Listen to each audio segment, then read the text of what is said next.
The following subject matter is real and only intended for mature audiences. Discretion is advised. People are dead after deputies say a man went on a shooting rampage. I knew a week before she died I was going to kill her. I can tell you the scene out there is absolutely horrific. Nobody knows where this individual may strike next. This is 10-Minute Murder. Welcome to 10-Minute Murder, brief and bingeable true crime. My name is Joe. I'm the host, and thanks for joining today. And a huge thank you to everyone that listened during the spooky season, the whole month of October. I tried to create a whole month filled with episodes that were extra creepy, or they were movies based on or books based on those stories. I guess you guys enjoyed it because the month of October in 2021 was the biggest month for listeners and downloads in the history of 10-Minute Murder. And I want to thank the people that have shared this podcast with your friends and your family, your Uber drivers, your coworkers, your dog groomers, whoever you've been sharing it with. It's been working because people continue to listen more and more and more every single day, and it means the world to me. As happy as that makes me, there's one thing that makes me even more excited. It's beginning to look a lot like... No, I'm not going to sing. But Christmas is just around the corner, and to answer your question, no, I'm not going to do Christmas-themed murder stories. I can't do it. It's my favorite holiday, and I've been listening legitimately to Christmas music for the last month and a half or so. If you're looking for a reason to dislike me strongly, I'm one of those people that starts Christmas way too early. My favorite movie, not just around the holidays, but my favorite movie of all time is National Lampoon's Christmas Vacation. That's the kind of seriousness about Christmas that I'm talking about. And I'm probably going to regret saying this, but I actually considered, there was like a 99% chance that I will not do this.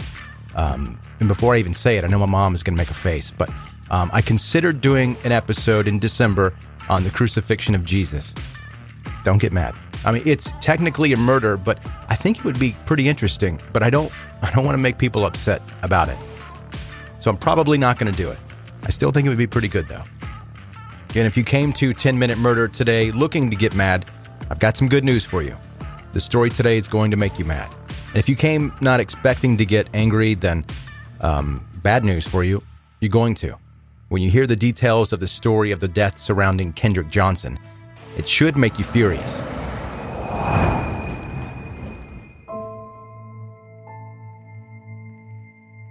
The school day in Lowndes High School in Valdosta, Georgia, on January 11th, 2013, had started like any other day.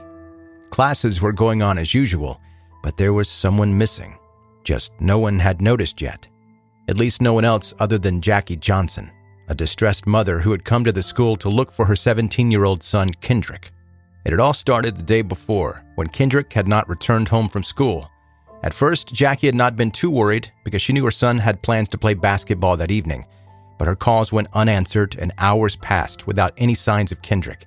Jackie knew that something was not right. And so she ended up driving all around the school before checking with Kendrick's father and other family members and friends to see if anybody had been in contact with Kendrick. When everyone confirmed that they did not have any knowledge of Kendrick's whereabouts, Jackie started to panic, as any parent would.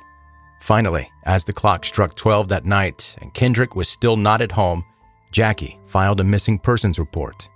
Of course, the police initially thought that Kendrick was just another foolish teenager doing crazy teenager stuff, but would certainly show up at school the next morning. That was also the first place Jackie went after a sleepless night full of concern to alert the staff that Kendrick was missing, and she also wanted to take a look around to see if she could find her son at the school. But unfortunately, that hope was quickly shattered as Jackie sat down in the counselor's office. The counselor hadn't heard, Jackie recalled, but then the phone rang. A voice was telling her that they just found a body in the gym. I'm breaking into pieces because I know it's my child. Just moments earlier, at the old gym of the school, Philip Piplow's class was filling out a survey. While doing so, some students sat on the bleachers while others climbed atop a cluster of 21 wrestling and cheerleading mats that were leaned against a wall. Each rolled-up mat stood just over 6 feet high, measuring nearly 3 feet across. Suddenly, one of the students noticed a pair of white socks sticking out from one of the mats. Socks by themselves would not have caused a panic, but as the socks were still on the feet of the owner, the students began screaming for help. Philip ran to the mats to see what was going on. As he looked inside the one the girls were pointing at with shaky hands, he almost didn't believe what he saw. There really was someone rolled up inside the mat, head down and not moving. Philip said, "I reached and grabbed one of his ankles, hoping for a response. There was none, and I knew he was lifeless at that point."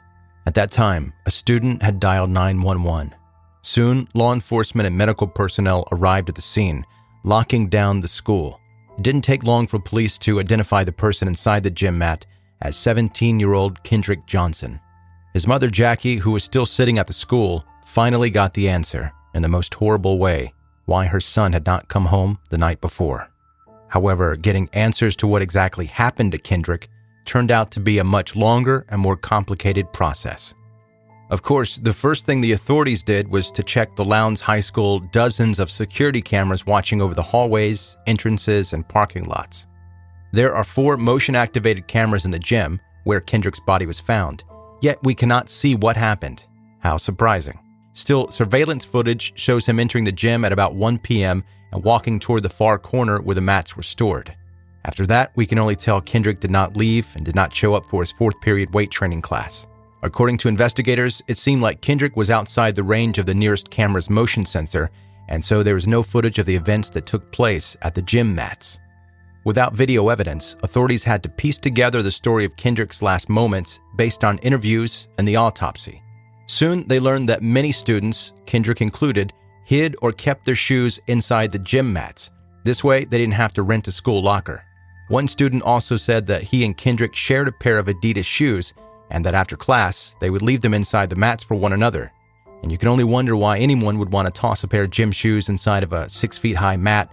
But the thing is, the gym mats were not always kept vertically. Before Christmas break, they had been turned on their side. This revelation quickly led to a theory of how Kendrick had gotten himself inside the mat and died. But first, the police needed results from the autopsy. The medical examiner found only minor injuries like some scrapes on the back of Kendrick's right wrist and his right pinky.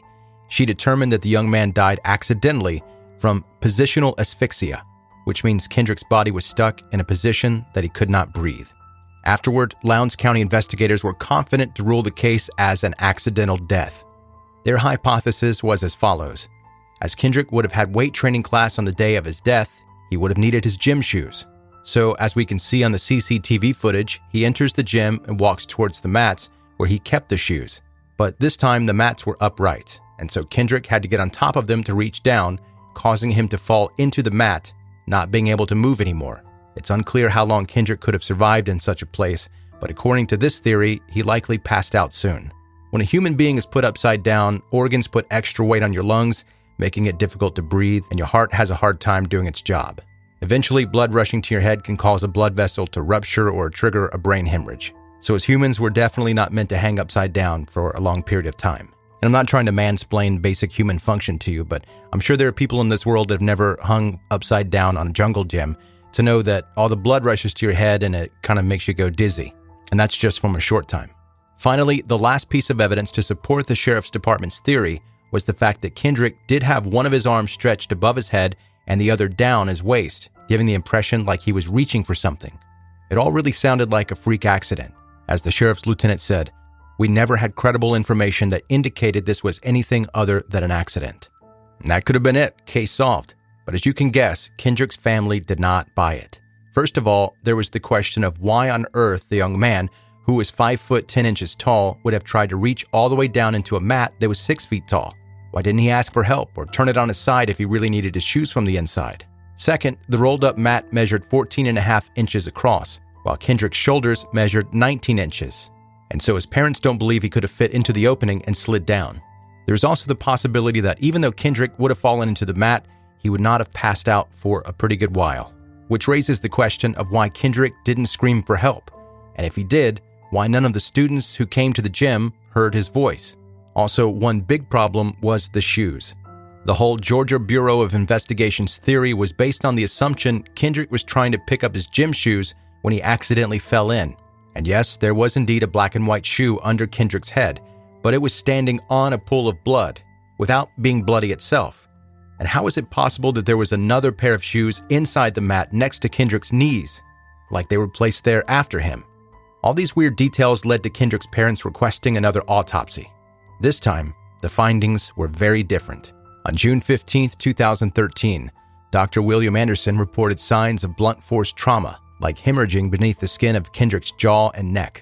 He seemed to have suffered a fatal blow near his carotid artery, and so death appeared to be non-accidental. On top of that, the second autopsy revealed that some of Kendrick's organs were missing. While it's completely normal that bodies don't always get buried with every single piece intact, nobody knew for sure what had happened to the young man's organs. For Kendrick's parents, this was just one more sign of a cover-up. Following the second autopsy, formal review of the case was granted by U.S. Attorney General Michael Moore.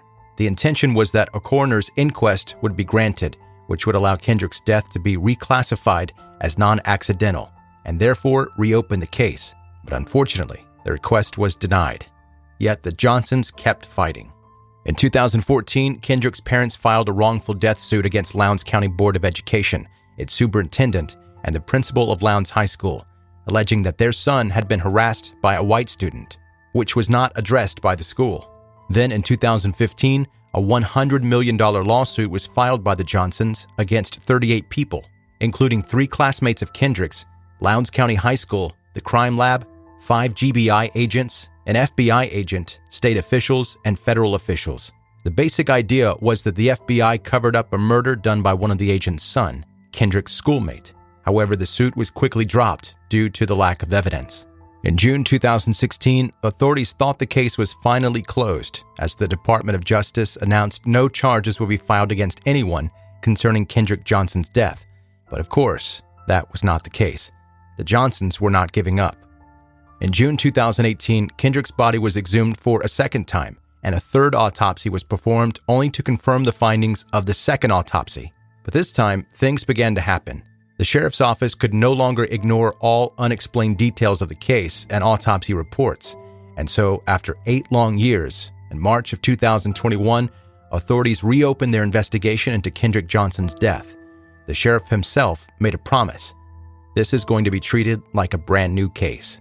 Finally, Kendrick's family may get answers to what happened to their loved one almost a decade ago. And just maybe, their hard work is rewarded. We'll see if Kendrick's murderer has really walked amongst us free this whole time, or if his death was, after all, just a freak accident.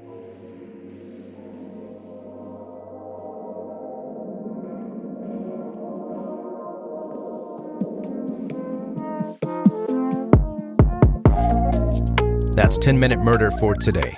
Brief and bingeable true crime.